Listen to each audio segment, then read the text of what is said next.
One very valuable aspect of international teaching, at least in my experience, has been the warm welcome and the strong support given to us by the school that's hired us, as well as by the greater school community. Hi, and welcome to Educators Going Global, where we invite aspiring and veteran international educators to expand their knowledge of all things related to international education. My name is Audrey. My co-host David and I bring almost 50 years of combined experience teaching overseas to the table. In nearly all of the 8 countries where I've taught, I was met at the airport and provided with temporary or permanent housing and was put in touch with people who could help me figure out various aspects of my new living situation. But imagine how much harder it would be to get settled in a new place if that support were diminished or even taken away. To head off to live and work in another country as a true immigrant, to have to learn to navigate a different language, culture, and living situation with minimal support. This was the experience of Janet Flaugher and her husband when they moved to China for a few years, where Janet had accepted a position as head of an international school. And this was in the early 2000s when there were no smartphones and very limited internet that you could contact your friends and family, and no Google Maps and no Google Translate, for example. So not a lot of the tools that we have today to stay connected and to help figure out where we're going and what we're doing. So just keep that in mind when you listen to this story and the challenges that she was faced with. Janet is the author of 2 Bottles of Water, an award-winning book that recounts her experiences living in China. My conversation with Janet really gave me a sense of how different and more difficult my international transitions could have been. I admire her courage and appreciate the perspective she gave me. Enjoy my conversation with Janet as she shares some of her experiences.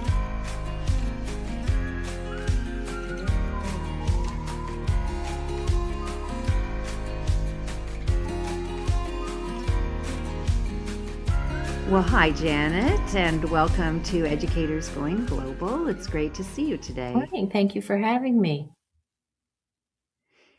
And we like to start by asking our guest where in the world they are. So where in the world are you right now? Right now, I'm in Colorado.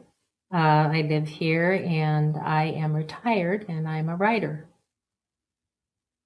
Oh, fantastic. And yes, we are going to talk a little bit about the book you wrote about living overseas.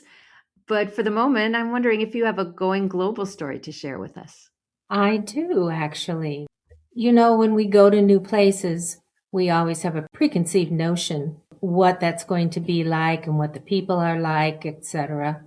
And when we get there, sometimes we're surprised by how they are not. But I had a preconceived notion that developed actually the first time I was in China. I was in a taxi on my way to an interview, and I was looking at passing by these small groups of men in the park, together wearing sleeveless shirts, cigarettes hanging out of their mouths, brown teeth, bare feet. And I thought, ooh, this is kind of creepy, and not what I had hoped for. I thought it would be a little more modern. And they were playing a game, which I later learned was a Chinese chess game. And it was just common to see all over the place. Later on, after I got to know a lot of Chinese people, I discovered that that was just how people are relaxed in the summer in the park, maybe barefoot, maybe short sleeved. It kind of reminded me of the 50s in the United States with the cigarettes stuck under the sleeve of the shirt. But I learned after a while that people are not what they always seem. If you scratch the surface a little bit, you find that people are pretty much like you are. Absolutely. That's been one of my recurring themes of my international living. So, yes, I really appreciate that. And it can be sometimes, you're looking at it as an outsider, it can be a little disconcerting because you just aren't familiar with it. And then as time goes on, you start to learn just what's going on there. So, I appreciate that perspective. Thank you for that. So, for our show today, we have a guiding question, and I'm going to ask the guiding question, and then we'll get into some sub questions so that we can be a little more focused. So, I know that you wrote a book about your experiences living in China, and I'm wondering, here's the guiding question. What lessons did you learn during your 1.5 year relocation to a school slash city slash country that were completely unfamiliar to you? And we're going to dig into that quite a bit here. So let's start with the first sub question related to that. So tell me a little bit about the meaning, the title of your memoir, Two Bottles of Water. Okay. Two bottles of water comes from an experience that I had trying to acclimate and become a part of Chinese society. One of the things that we didn't know, was Chinese language. And so I was always frantically trying to pick up phrases so I could use them, and hired a Chinese teacher so we had somebody to teach us how to say things. But one of the first things I had to learn how to do was order water, because in Beijing you could not drink water from the tap. And, or you could, but you would pay for that. It would be unpleasant. So I had to learn how to order water. And we had two big bottles of water that we ordered every week. And I had to learn how to say, "This is Janet Flaugher. I need 2 bottles of water." So I would get on the phone. I would introduce myself. And of course, immediately it would go still at the other end of the line. But I knew they knew it was me, and they were waiting. And so I would tell them, "Wa yao, our tong shui," and there would be silence again. And then I could hear laughing in the background. But then they would go, "Dui, dui, dui, dui, yes, yes, yes, yes." And sure enough, just like magic, a Chinese fellow in one of those 3-wheeled bicycle carts that looks like it has a little truck hooked onto the back of it would come with my 2 bottles of water and deliver them. But it was one of my first big accomplishments, was being able to order water so we wouldn't have to drink the tap water. Well, a very practical application of language. And I wanted to say too, I incorporated that in the book. Something I think that's terribly important for people when they're immigrants to a country is to have help with learning common phrases that they can use in that country and how to pronounce them. It just makes you feel a little safer. And so I thought, I'm going to pick out phrases and words that attach to this particular little vignette that I've written that would help somebody if they were going to China as a novice, as we were. Well, that's really fun, and what a nice gesture to reach out and offer those to people.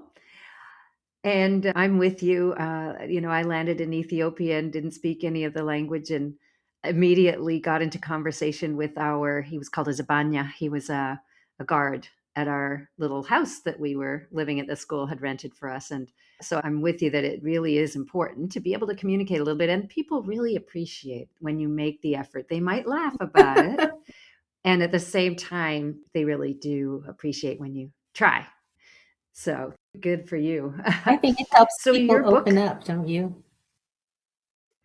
absolutely. It No, does. It really absolutely. does. I've had lots of fun experiences in China and elsewhere by doing that, by making an effort.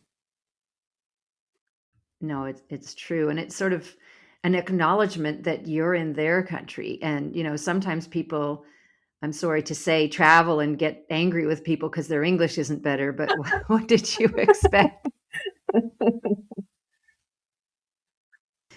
All right. So we've alluded to your book a couple of times, and it's a memoir about your 1.5 years living in China. And your book includes recountings of your experiences with several themes. So if you could please speak to your experiences with respect to, first of all, how you learned to live in a very different culture and to adjust. And let's start with unconscious bias, which you kind of talked about with your story. Did you have anything more you want to talk about in terms of unconscious bias I there? learned a lot about myself, and I think this is something terribly important for people our life is full of opportunities, and taking a little bit of a chance and trying out something new or something different, even different food, going to a different town, whatever it might be, really helps us grow as a person and helps us hopefully confront some of our unconscious biases.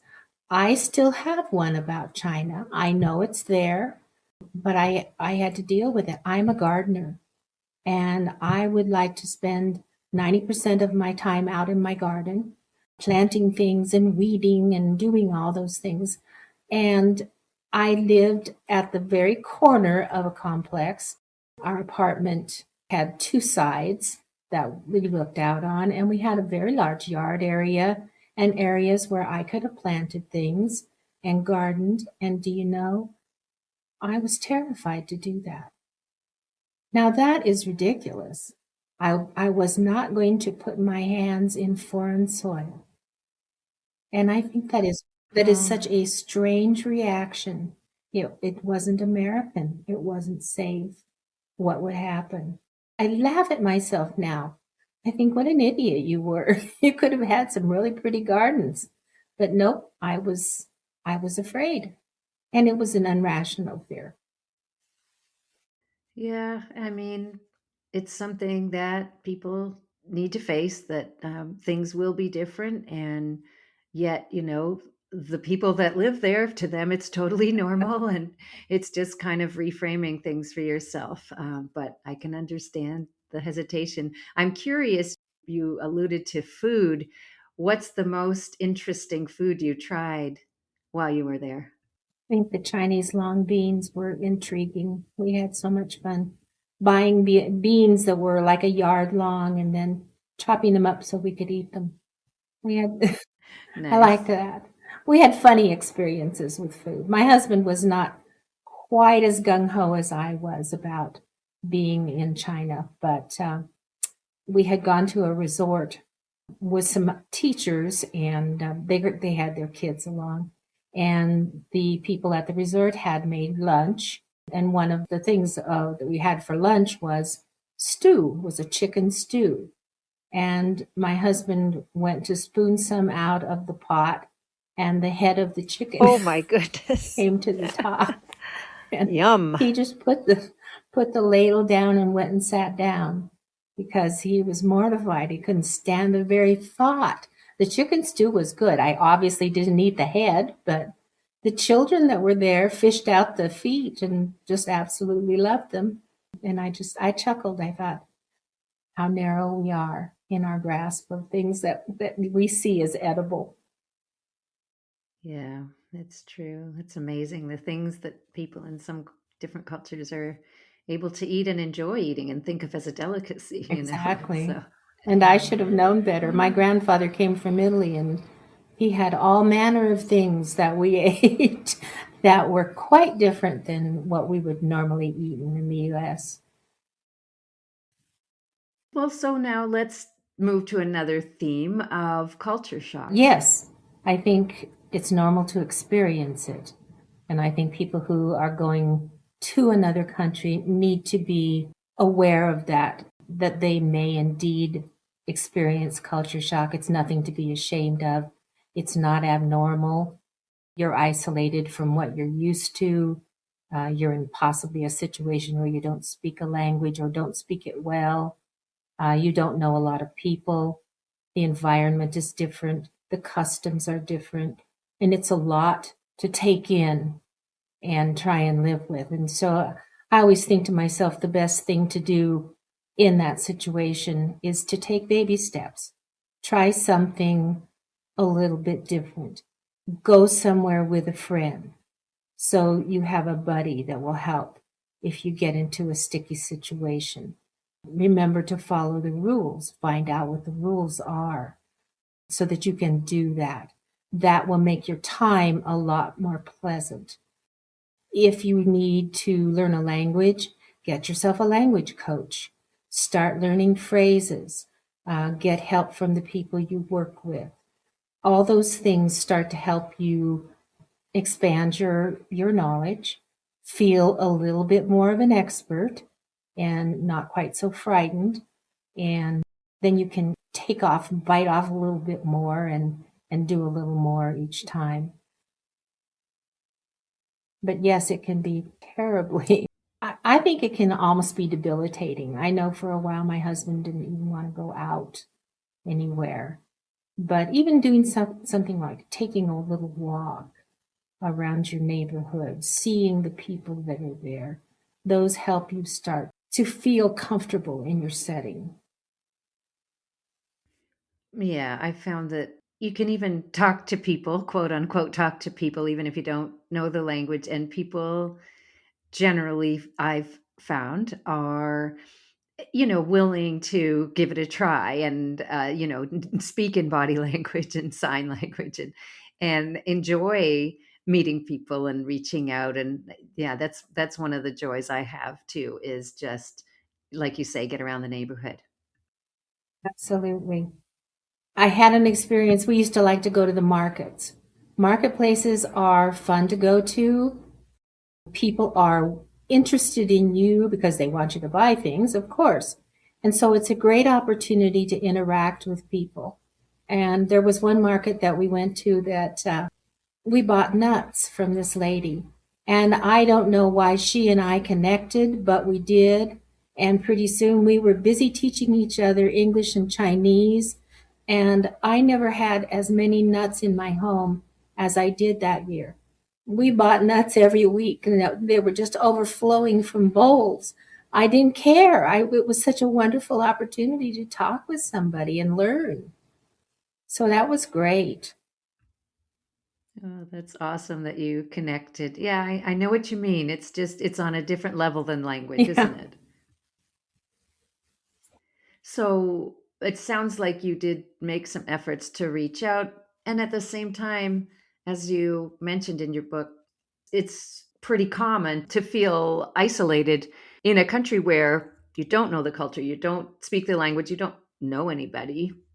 And so, one thing that you talked about in your book was the kind of the daily challenges of living as immigrants in a country where nothing was familiar. Do you have some stories about that? I think grocery shopping was probably one of the most interesting.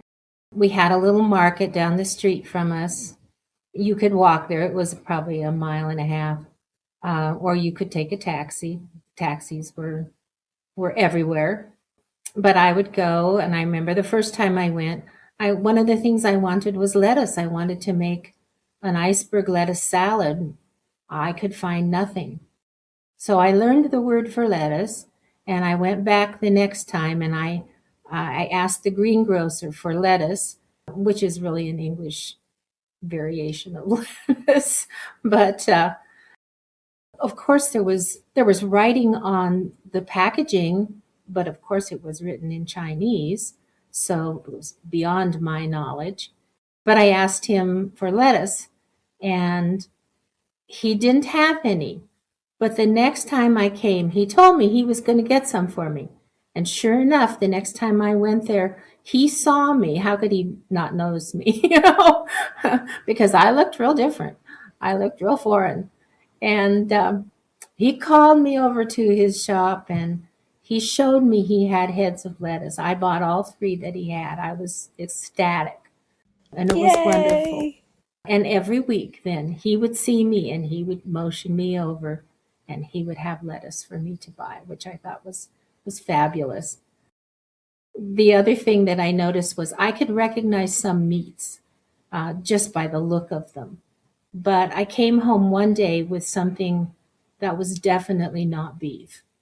I'm not sure if it was donkey or maybe it was horse. It was a little sweet, so I thought it might be horse, but it was just a surprise.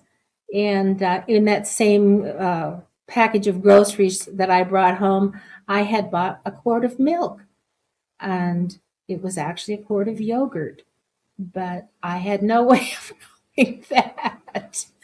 Lovely. And then Did you drink it? tuna fish was something else. We thought somebody said to us, "Get tuna fish. That then you'll feel like you're back in America." So we found tuna fish, And there were three different kinds. No clue what three different colored cans had to do with it. So we bought all three. The first one was tuna fish with red bean paste, which was not something I was interested in. The second one was tuna fish with, I think, 5 spices. So it was quite different than what we're used to eating. And the third one, which we learned to buy from then on, was regular old tuna fish. So, just experiences like that with shopping are a riot. We figured out later Yeah. on that there were actually Western stores. We lived in Haidian, which was a long way away from the western side of town and where most of the expats lived.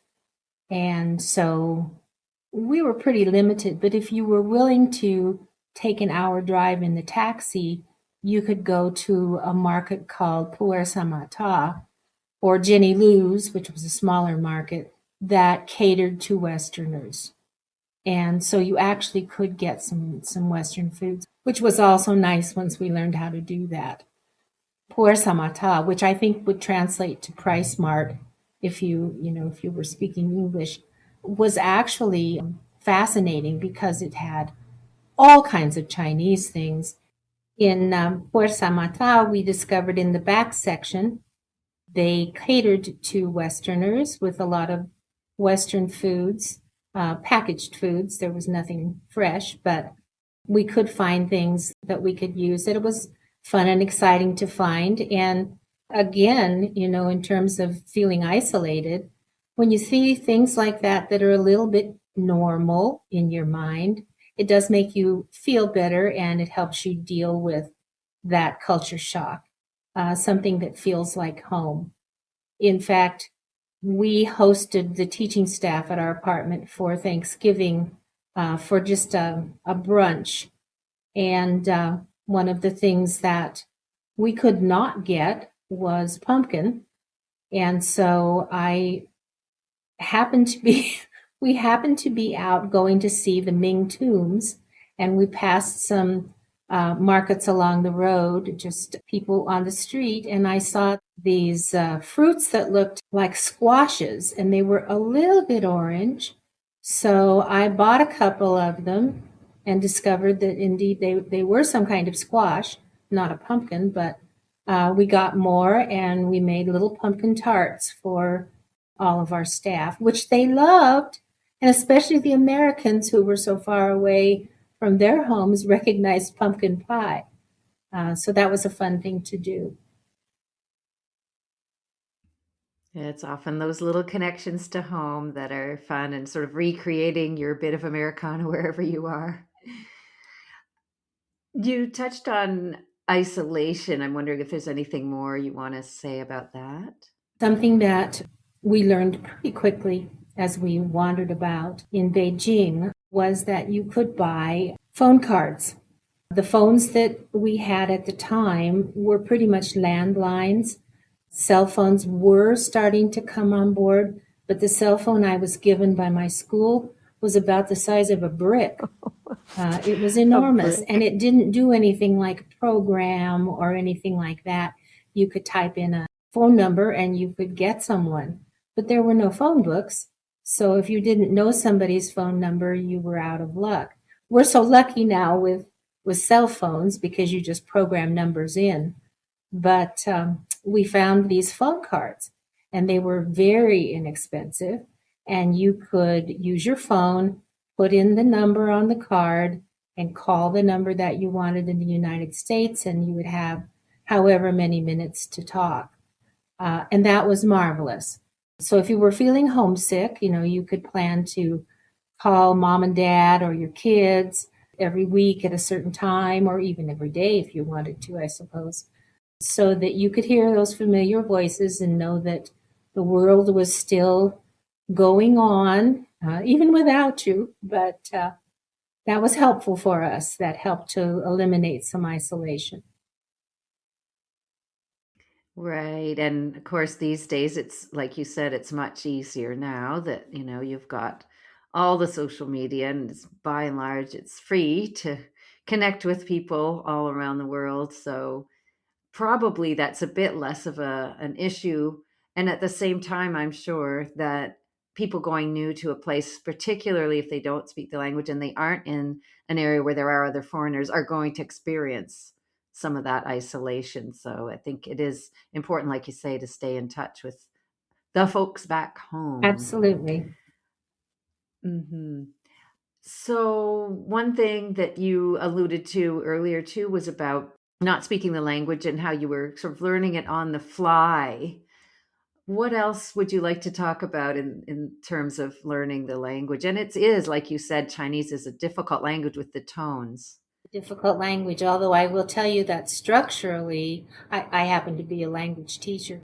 Structurally, it is not a difficult language. I was amazed. I thought, well, I could learn this language in a couple of weeks. Unfortunately, the tones make all the difference. It's very much like our Navajo here in the United States.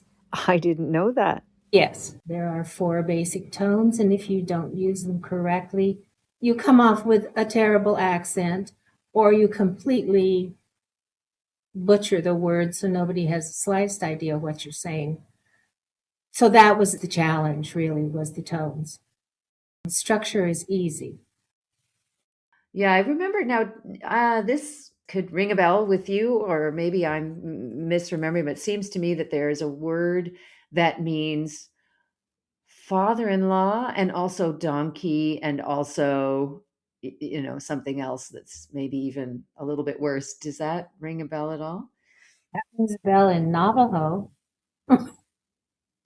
Oh, does it? Okay. Interesting. I'm sure there's a lot of ways to mess up There Chinese. is.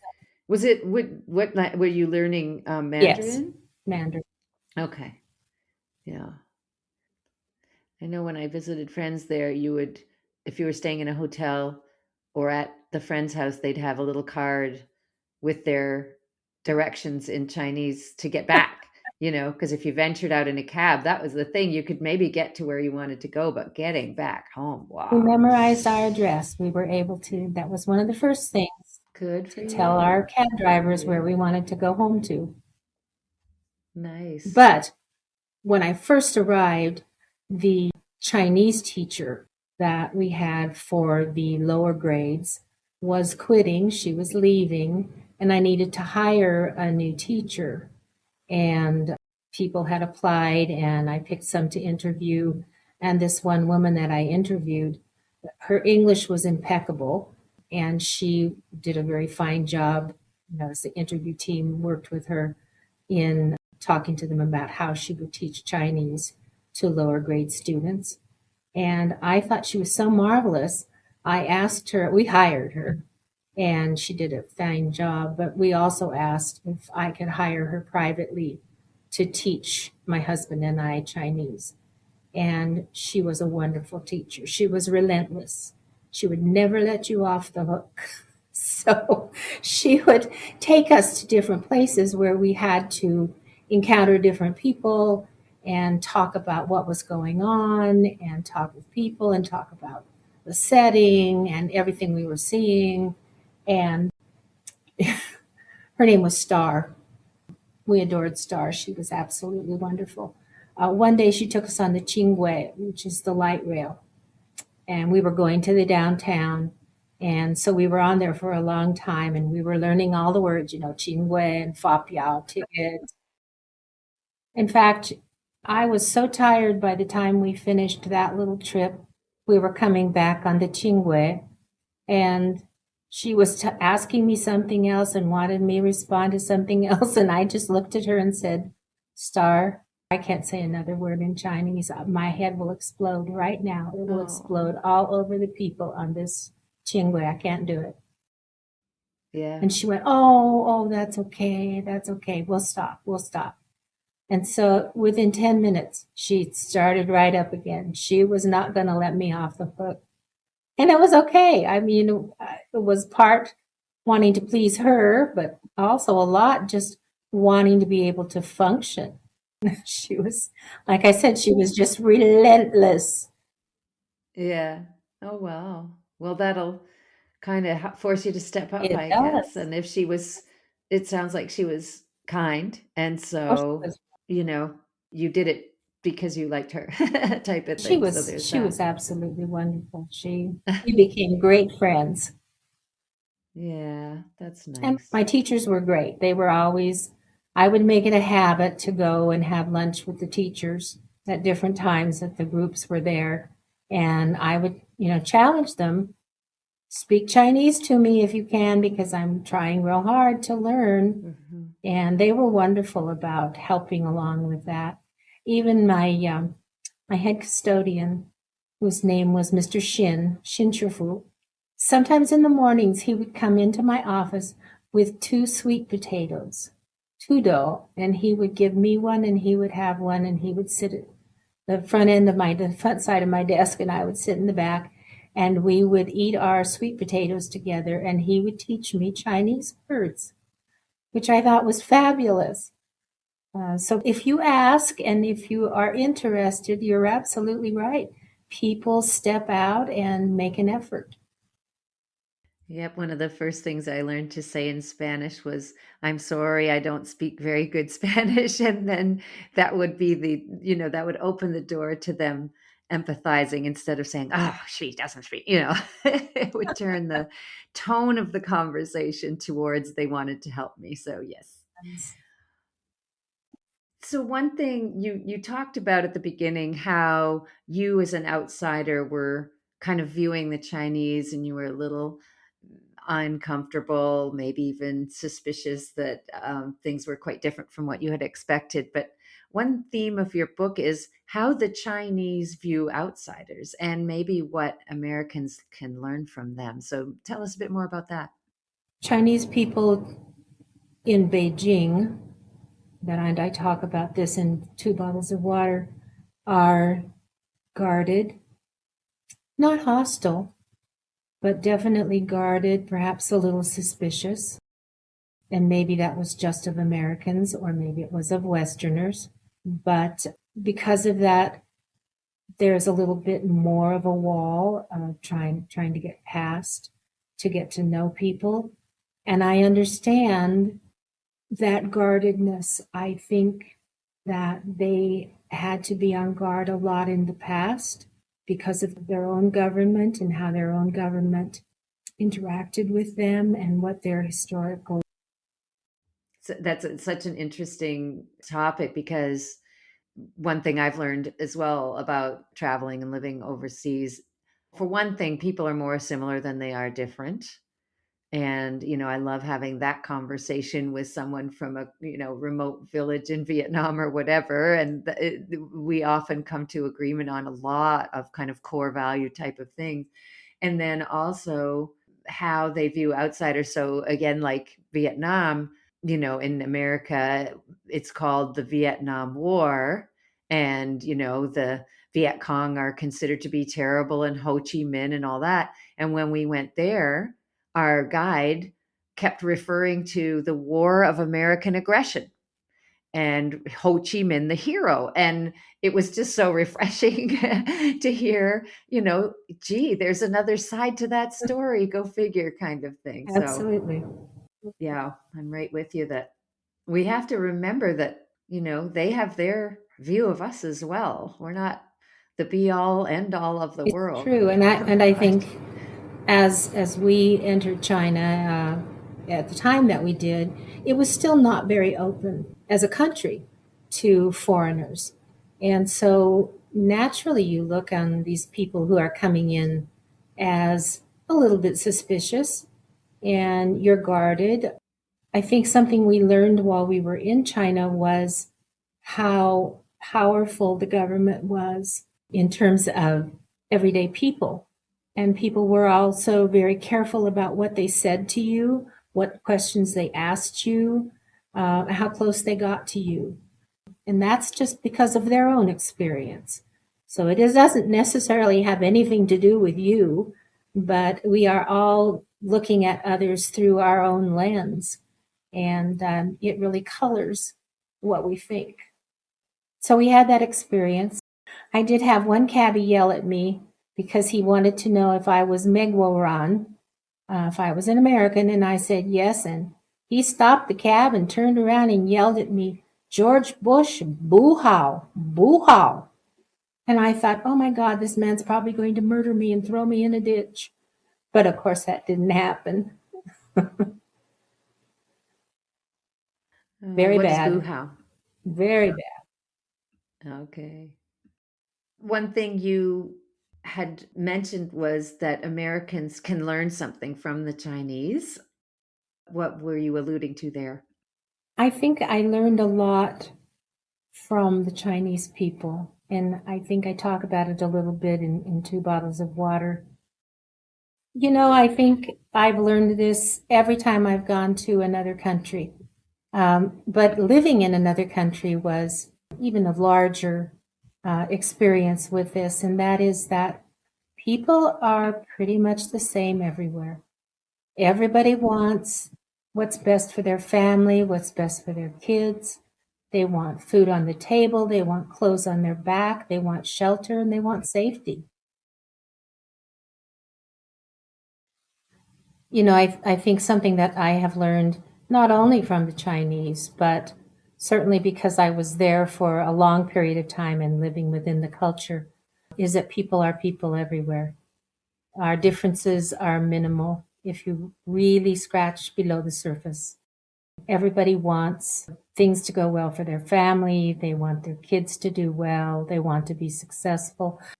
People want food on the table, clothes on their back. They want shelter and they want safety. And if they can have those things, life is good for them. We're all alike. Governments aside, because I think governments unfortunately get in the way, people pretty much would get along with one another and do well together if they simply understand that basic tenet that we all want the same thing. And if we care enough about one another and to try and understand that and grow with that, we could make that happen. People have a lot of power, and of course, knowledge is a part of that power. The more we experience, the more we try, the more we step out, the more we do firsts in our lives, the more we grow as a human being, and ultimately, the more courageous we become to try other new things. I always think to myself that living in China was like riding a bicycle. It was a new thing for me, and I fell off a lot of times, and I got skinned knees quite a few times. But if you have the courage to get back up on that bicycle and try it again, pretty soon you're an expert.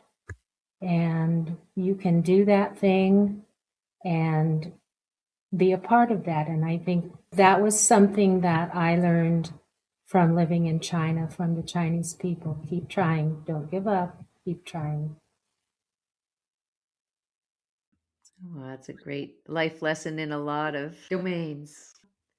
Well, thank you for that. And I'm wondering if you have maybe some specific lessons learned. You went over there to be a head of a school, and that's a big responsibility. What was that like in a different country? We were a little bit of a different commodity because we were an international school. We actually were founded by an American woman who was, I guess I would call her a Chinophile. She was a diplomat's wife and a Chinese businessman. And she brought the American school piece to it.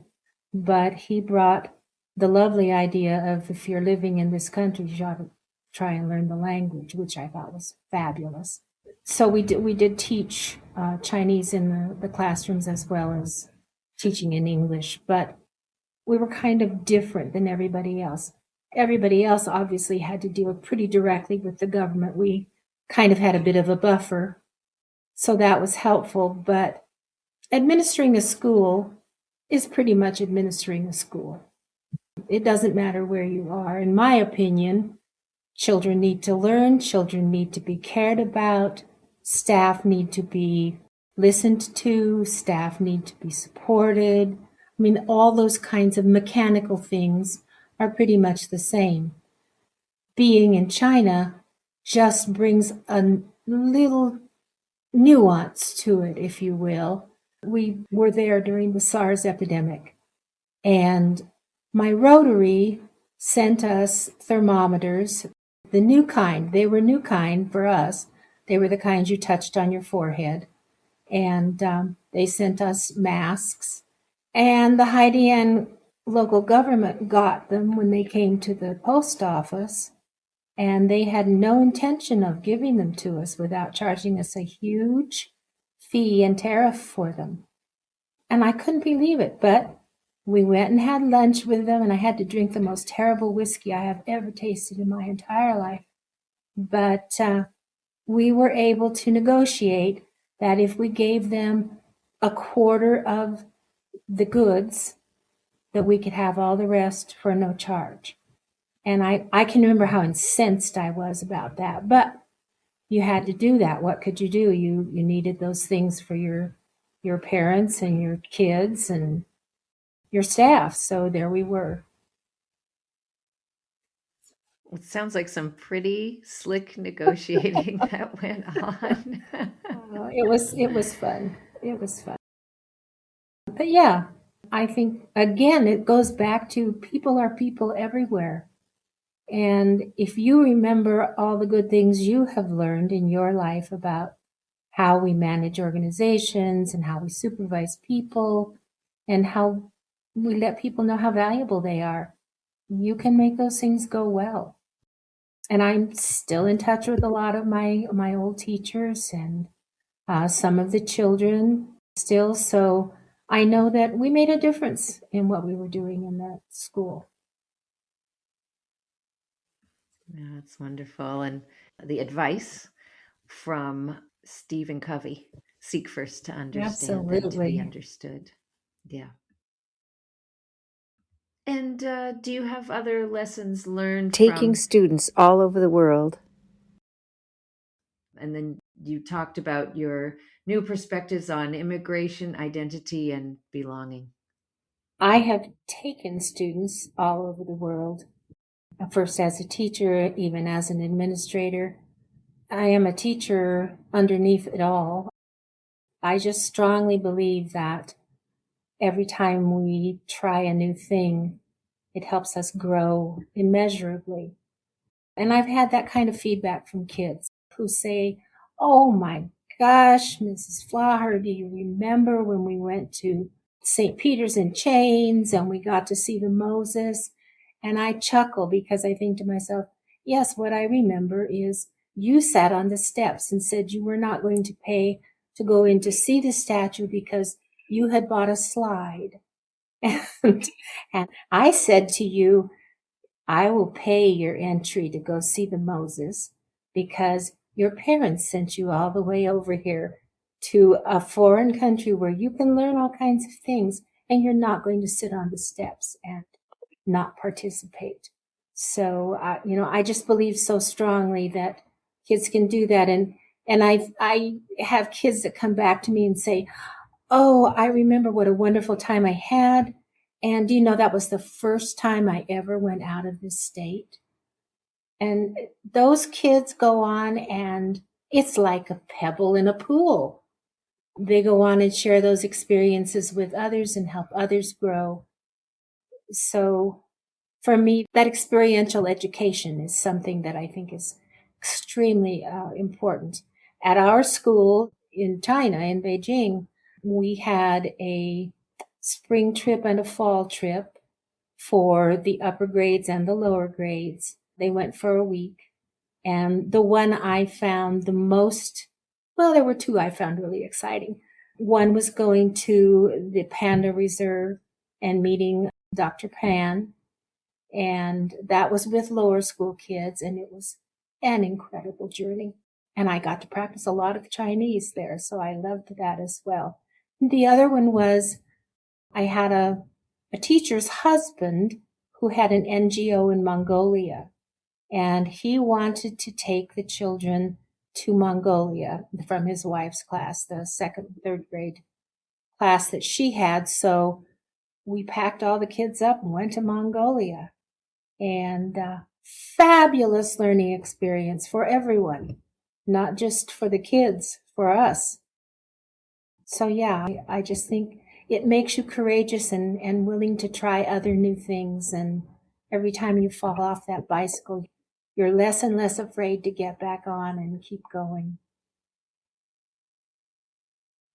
Well, it's a nice metaphor, and I think you're absolutely right that the more we get out there and see the world and see things from a different perspective and learn what makes other people tick, the better off we are as far as being a human being and an empathetic and broad-minded, understanding kind of a person. And helping other people become the same. I think it is like ripples on a pond. If other people then also take a chance and reach out to you, they become stronger. I always remember, I think it was Woodrow Wilson that said, we grow great by dreams. And I always thought to myself, I think we grow greater by pursuing those dreams. And not just the dreaming, we have to try it out. Well, that's a wonderful sentiment. And I'm wondering if there's anything else you'd like to share before we wrap up here. Maybe I'll share a kind of scary experience we had in China. We talked about isolation earlier. We had only been in China for probably a couple of weeks, and my head of the business office talked to me and said that my husband and I had to go in for an examination by the government. And this was a physical examination. And we had come, of course, with all of our physical exam papers and everything.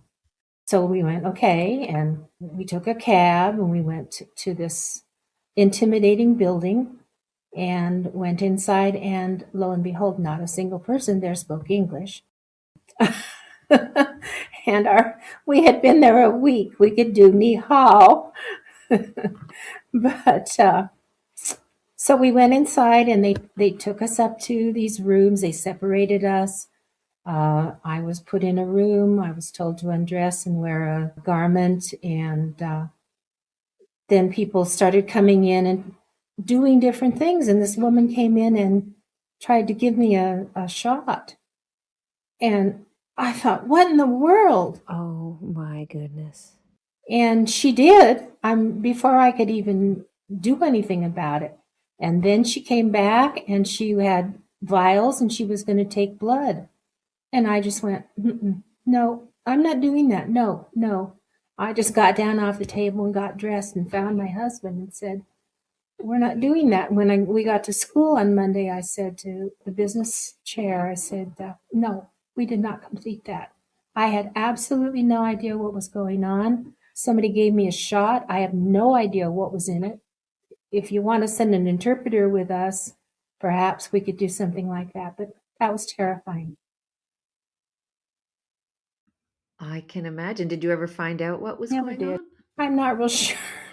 It was shady in my mind, but we didn't have to go back.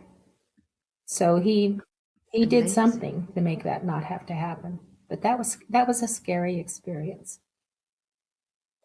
Yeah, I can imagine. Not knowing what's going on and not being able to communicate with anybody. My goodness. And no phone.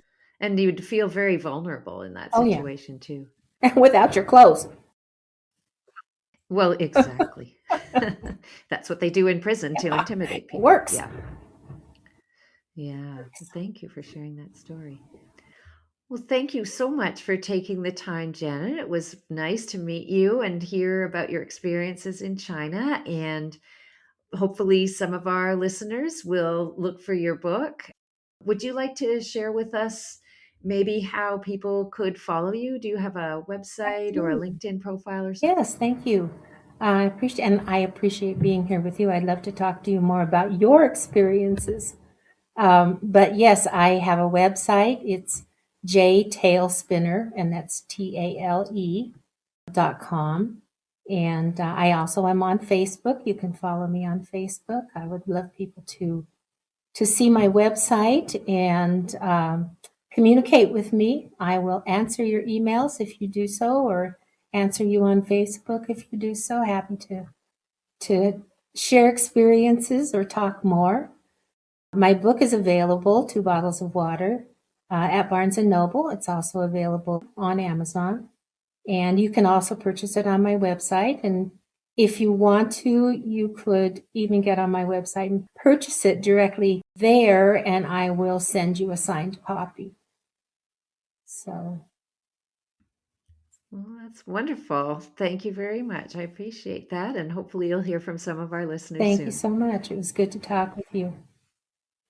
Thank you. Take care. Bye-bye. Thank you for joining us today on Educators Going Global. You can find this podcast on Apple Podcasts, Spotify, YouTube Music, and all the other usual suspects. Please subscribe, like us, and leave a review on Apple and Spotify, and let your teaching friends know about us so we can grow our community. Please reach out at educatorsgoingglobal@gmail.com and join our Facebook group, Educators Going Global, if you have ideas, comments, or wish to share a Going Global story of your own. You can also find us on Instagram at Educators Going Global. Please visit our website as well, www.educatorsgoingglobal.com. All our podcast episodes are on there by topic, along with blog posts, Going Global stories, and our ever-growing resource library. For now, this is Audrey, And David, inviting you to travel teach, and connect with us.